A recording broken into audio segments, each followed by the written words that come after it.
কি মন খারাপ? আর এই পারভেজ ভাই থাকতে তোমাকে মন খারাপ হইতেই পারে না। যদি হাতে কয়েক সেকেন্ড সময় থাকে তাহলে আমি একটা গল্প বলবো, শুনে যেতে পারো। 100% মন ভালো হয়ে যাবে।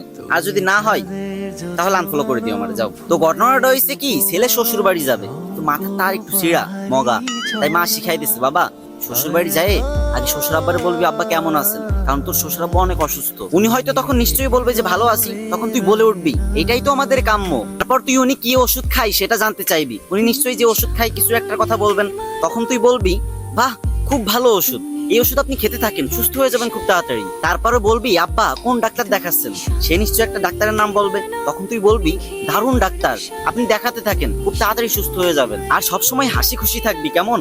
বোকা ছেলে মায়ের কথায় সম্মতি দিয়ে মায়ের সাথে শ্বশুর বাড়ি গেল। এদিকে শ্বশুর মশাই রোগের জ্বালায় বিছনায় শুয়ে ছটফট করতেছেন। ঠিক তখনই জামাই এন্ট্রি নিল, হা হা করে হাসতে হাসতে বলল কেমন আছেন বাবা? তখন শ্বশুর বলল আর বাঁচার ইচ্ছা নেই, এবার মরলেই বাঁচি। তখন জামাই আরো জোরে হা হা করে হাসতে হাসতে বলল এইটাই তো আমাদের কাম্য, তো আপনি কি ওষুধ খাচ্ছেন বাবা? তখন শ্বশুর মনে খুব কষ্ট পেল আর রেগে গিয়ে বলল ঘোড়ার ডিম। তখন জামাই আরো হো হো করে হাসতে লাগলো আর বলতে লাগলো বাহ বাহ খুব ভালো ওষুধ বাবা, এই ওষুধ আপনি খেতে থাকেন, আপনি খুব তাড়াতাড়ি সুস্থ হয়ে যাবেন। তো আপনি কোন ডাক্তার দেখাচ্ছেন বাবা? শ্বশুর এবার আরো রেগে মেগে বলল আজরাইল।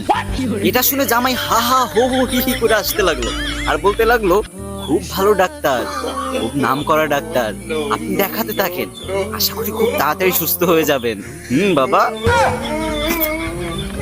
তো গাইস, কে কে হাসো নাই, মানে হাসি আসে নাই অথবা ভালো লাগে নাই যাদের কাছে, তারা আনফলো করে দিতে পারো, সমস্যা নেই। কিন্তু যাদের ভালো লাগছে অবশ্যই ফলো দিবা কিন্তু, ঠিক আছে? রোদ্দুর ভিতর দাঁড়া অনেক কষ্ট করে ভিডিওটা বানাইছি।